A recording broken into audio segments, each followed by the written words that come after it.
Economic Development Committee meeting December 15th, 2020. It's 5 o'clock p.m. here, council chambers. Our first order of business is approval of the minutes from our November 17th, 2020 meeting. Moved. Second. Are there any changes to those minutes? Hearing none, all those in favor, please say aye. Aye. Next up, we have our discussion items. The first item for discussion is something that was tabled from our last meeting on November 17th.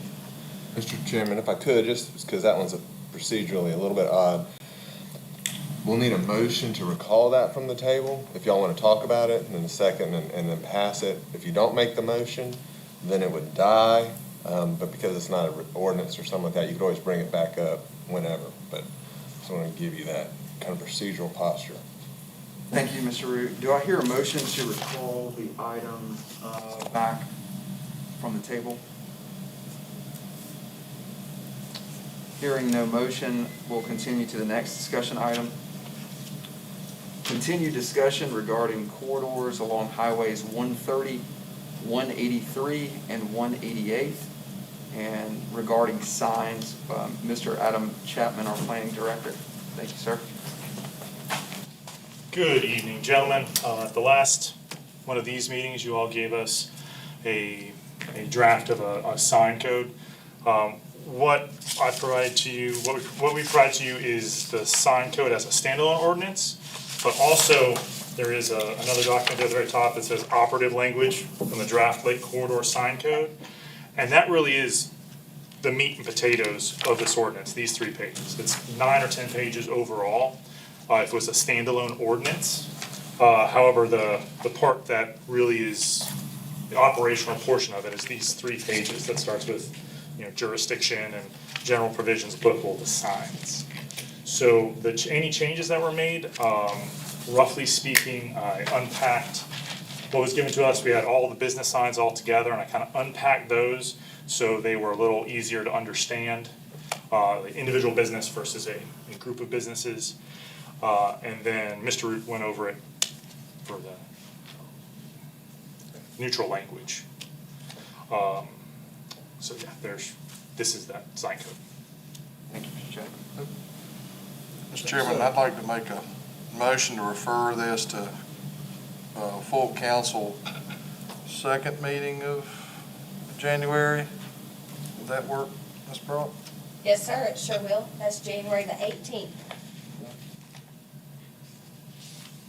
Second. Motion and second to refer to Aye. full council for second meeting in January. Is there any discussion on that?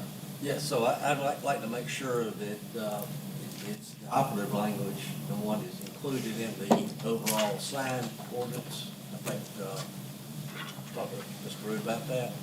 And also I want to make sure that the operative language also includes the prohibitive signs and the right of appeal to BZA, and also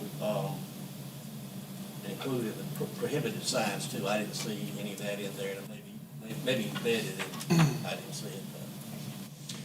So if I may, to be clear, so we want to put together this operative language. This is what we're sending with the addition of the prohibited language and the right of appeals out of the larger kind of standalone. And that you all would like to see to council in February, right? So you said January. January. If that's enough time, I mean, y'all are preparing that, the staff. We'll make it our very best effort. We've had some back and forth on it because sign ordinance is a difficult one to get right, and we will make sure we get it right, but we should definitely have it for the second meeting in January. And we'll give you a heads up if something forestalls that. And I also want to just make sure the public understands this is just what I call the lake corridors, the corridors around the lake, so it's not involving 123 or anything like that. Yes, sir. When Adam refers to jurisdiction, that's one of the territorial jurisdictions is one of those elements. Yes, sir. And I did misspeak, Mr. Chairman. That meeting is January the 19th. My apologies. You get one more extra day. You're welcome. Thank you all so much. The Christmas holidays are really We're giving. Any other discussion on the motion to refer to council? All those in favor of the motion, please say aye. Aye. All right. Unanimous. All right. Next up, again with Mr. Chapman, we have discussion on regulations regarding architectural design elements along certain corridors in Oconee County. Good evening again, gentlemen. So the last 3 pages or so of your packet is what we've given you. We didn't include all of the variance appeals, jurisdictions, applications, all the back of the house side of it, because we didn't really want to hide the football and what we're talking about here today. So what this is it's 2 design protocols for 2 different kind of sets of corridors within the county. Those are on that table on the back page. Council, one of the last times we spoke about this, you all gave us 5 different corridors. Planning Commission added 3 more that they thought needed some addressing throughout the county as well. Those are indicated little asterisks on the table there. Architecture is a combination of art and physics, and we think that this sign code gives builders, developers, architects enough to grab a hold of and build something. I would like to point out, though, I did a little typo there on that little table under design standards 2. There should be minimum allowable usages per facades, and a little table there that shows the different design elements and things of that nature. That should say minimum, not maximum. That was just a typo on my part. Something else that I'd like to bring up, since we're talking about signage, we're talking about design. You all have kind of banged the drum of planning really loudly since I've been here. You all have been very pro planning and pro let's get it done over time. Design standards, signage standards are usually in a carriage pulled by a different horse. They're usually put in either running parallel with or in addition to zoning.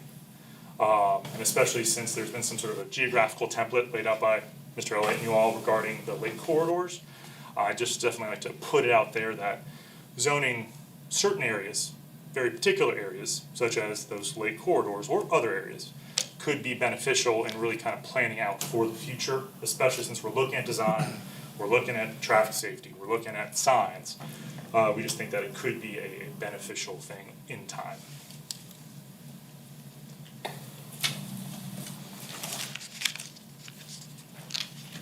So are we not doing these things in the right order? Is that what you're saying? Or, my understanding on the overlay, the corridor overlay would be not a use-based sort of zoning mechanism, but be more of a safety and design standards. Am I the only one that's on that train of thought? Or is that defer to the other committee members for discussion on that? No, I think what he's going to bring it up is, kind of a step into where you got the lake overlay, but you're literally still in a control-free zone. So lake overlay is not considered a zone in the county. It's a per se, kind of very similar to what Fair Play has. So I think what he's kind of bringing up is, depending on what council decides to do, and right now we're a citizen-initiated zoning, but there's a possibility if council felt that its citizens were pushing for that area to be zoned differently than control-free in that specific area, we could do that. That's what you're talking about. Yes. So that way, where you're talking about signage and different stuff like that, you're bringing up a little different design. And that would be something that if we decided to go that route, I'd like to do a little bit of public vetting through the process, some public meetings in those specific areas. And as we move forward with that, and just to, see what that side wants and what exactly they're trying to do for design, very similar to, what they did in Fair Play, so. Fair Play has the most restrictive zoning in the county, give or take. Yeah. So, and I would, I don't know how, because this isn't really something to refer to council, because there's nothing to really vote on, but if we decided to, as council, want to, go into that, kind of like we did comprehensive plan in that area and do a couple of meetings and talk about that, I would be in favor of, that's not really a directive, per se, but, just to kind of, I don't know how we, I would think there we be? can navigate through that without that being a directive, Mr. Yes? Yeah, I think Adam, well, it depends. That first part about getting the community involvement, how you want to, do you want that to be council lead, hey, we'll have a discussion item and then go from there? Or do you want, Mr. Chapman could certainly start seeing what kind of community interest there is in having zoned areas around the lake and around those corridors that allows more fluidity in regulating use than doing it piece by piece. So it'd just be a matter of how you wanted to approach it, one of those two. Either one is easy enough. Yeah. I mean, I think under the directive of where we were at with the comprehensive plan, you're kind of able to take that same thing and mirror that to this with 2 or 3 meetings. And I mean, just like with comprehensive plans, I think there was one that we had more than 3 people there, but they were publicly advertised meetings, so we weren't conducting business, but we were there, so it was a public meeting just like this would be, so. That's correct. If that's something that, Yeah, I think the more public involvement in sensitive decisions like this, the better. I would say we have to be really cautious with COVID raging right now. And I don't know if urgency is one of the priorities, then we'd have to look at, some sort of, I don't know how we safely have public meetings other than like we're doing here, and hopefully these are safe. When it's cold, you can't really meet outside. So I'm all for public meetings and getting as much input as we can from those folks who would be affected by these decisions. well, I think we can have, a public style meeting. The cautious thing that I've looked into it, where counties have opened up and called in meetings and Zoom meetings and stuff like that, is the person controlling it needs to make sure that people stay muted until whether they click on it, send a message in, stuff like that, because that's the last 2 that I've been on with other counties. It was crazy. Dogs barking, toilets flushing. I mean, it was all of it. I'm like, okay, this is not good. This is not going to get anything accomplished because people don't all the time understand it. So I think we're very technology savvy in Oconee County to where we can make sure that these questions are brought forth, that I don't think the urgency's there, hey, this has got to be done tomorrow, because this is not a thing that I would ever look at and go, hey, we're going to do this in February, March. No, this would be a year where we're talking, vetting the process and looking at it. It's kind of what my thought process is. Now, with architecture standards, changing in that area, I don't have an issue with that. If that's what you feel like your district's Sure. wanting, and that, is that, what that discussion, is that, to refer that to council as well? Is that- Yes. Okay. All right. Well, I make that motion, 19th, for the architecture Hold on standards. just a sec. Can you hold that motion for just a second? Looks like Mr. Chapman has something to say. So, just so I'm clear, you mentioned, we were talking about the lake corridors. Is that what we were talking about applying to these architecture standards, was just to those same lake corridors? I'm just trying to clear, or to these corridors that were on this table? You all tell me. As you have it on the table, design standard 1, design standard 2. Gotcha.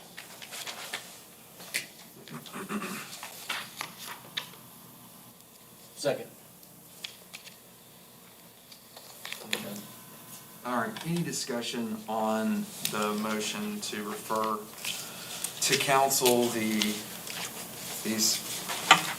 design standards pertaining to specified corridors in Oconee County? And Mr. I just want to say these standards were derived from the destination of Coney, and they provide excellent guidance for traffic, safety, appearance along key corridors of the county. It'll help manage growth in a positive way along these corridors for generations to come. The proposed routes were recommended by the Planning Commission Subcommittee for Corridor Planning, as well as this Planning and Economic Development Committee.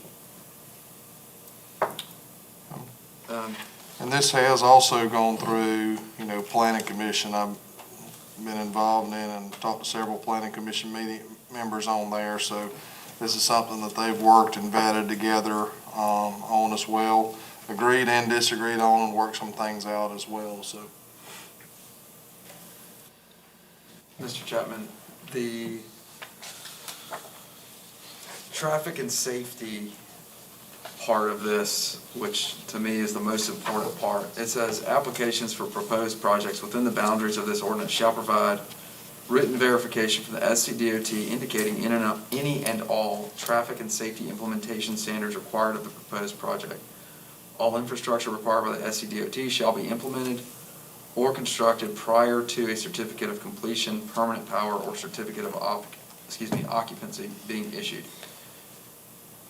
Is this different than the current standards we have along these corridors? Not terribly. I mean, for the larger infrastructure things such as like an intersection, we usually run those concurrently. And we have in the past issued COs prior to those as long as they were in motion. We've had a lot of good discussion with DOT, their Greenville office, and we can look at being more restrictive if we have a good rationale behind it. Because if we just said like everyone has to have a turn lane, and I brought that up, I was like, well, everyone has to have an acceleration, deceleration Right, lane. right. And they brought up like a whole host of, well, there's negative unintended consequences. Sure. So this isn't terribly different than what's there now. I think traffic safety just goes back to usage. Really, that's what drives it is the usage portion as well. Well, and I mean, I'm sensitive to that, but I'm also sensitive to the fact that looking forward, it's our job to think about not like what's the current situation, but what is it going to be like in 10, 20, 30 years?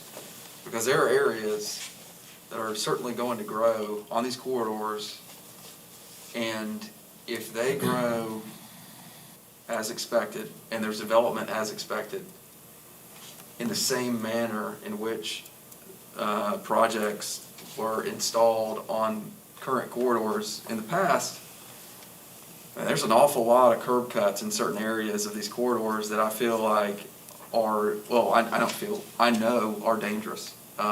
Every time I drive along certain sections of 123, somebody is making a rash decision either to slam on, not paying attention to slamming on brakes because anybody could turn at any given time because there's a curb cut every 10 or 15 or 20 feet.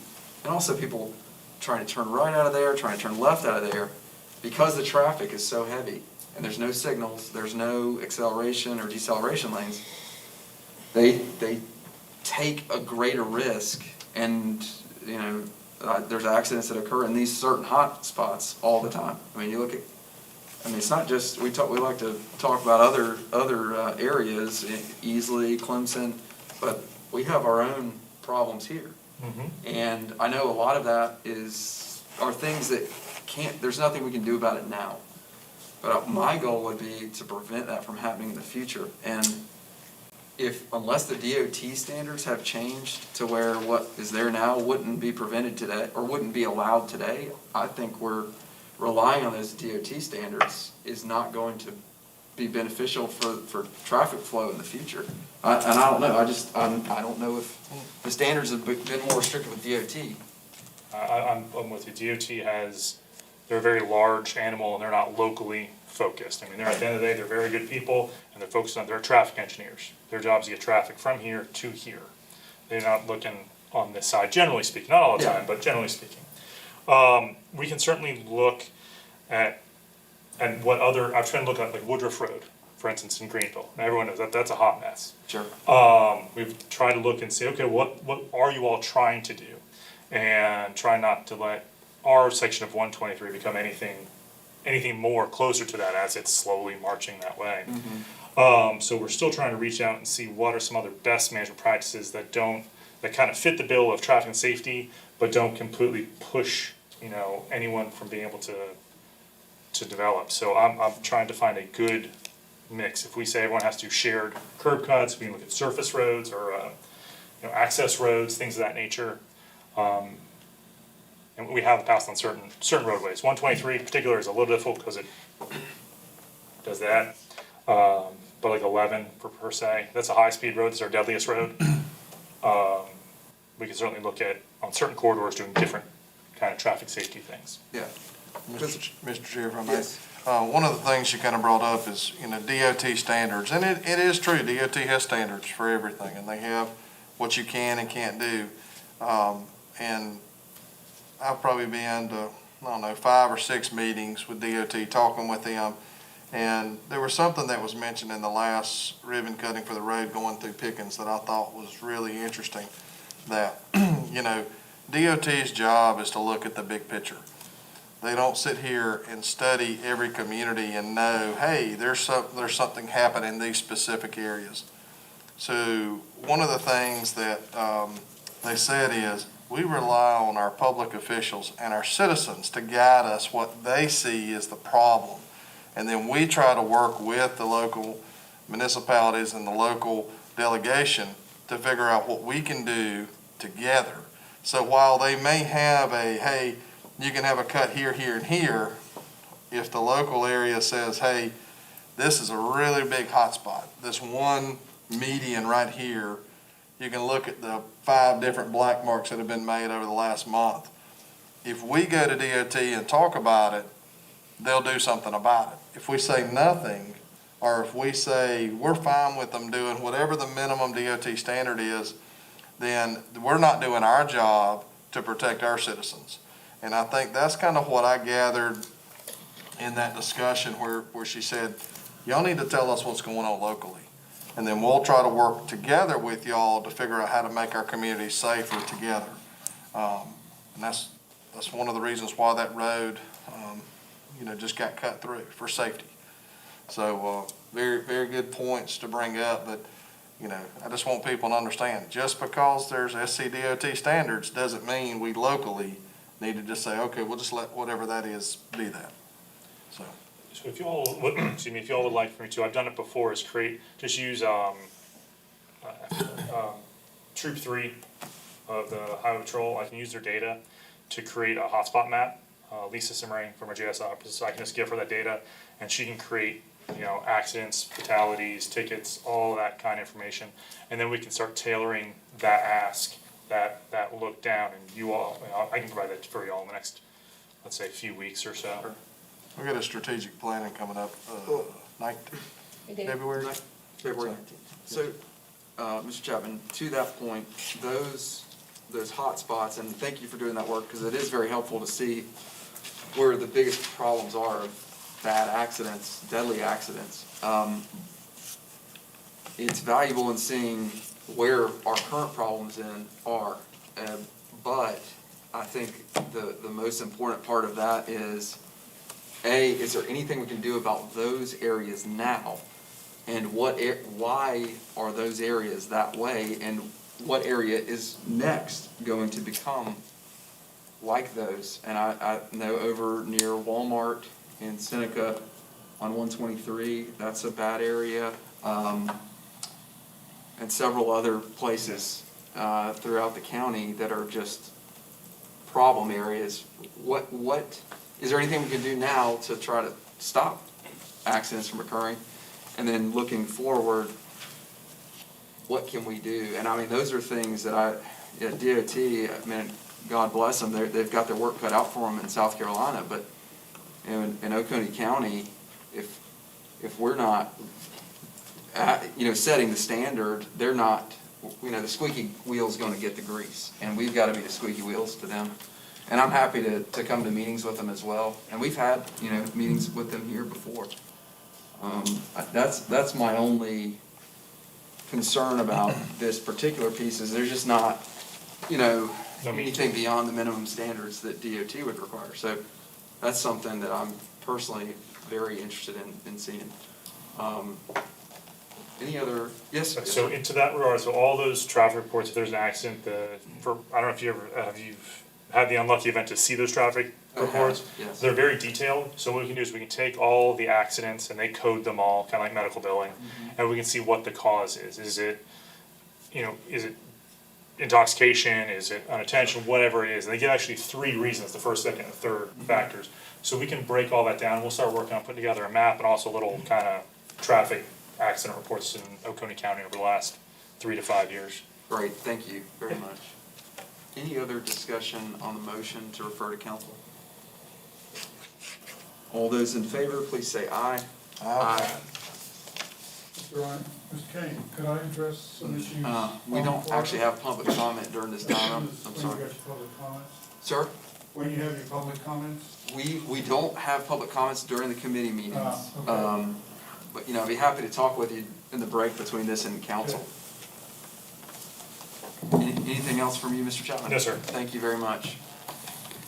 Take a And, vote. yeah, we voted, correct? Yes, it Okay, was 3. thank you. We Motion to have, adjourn. do I hear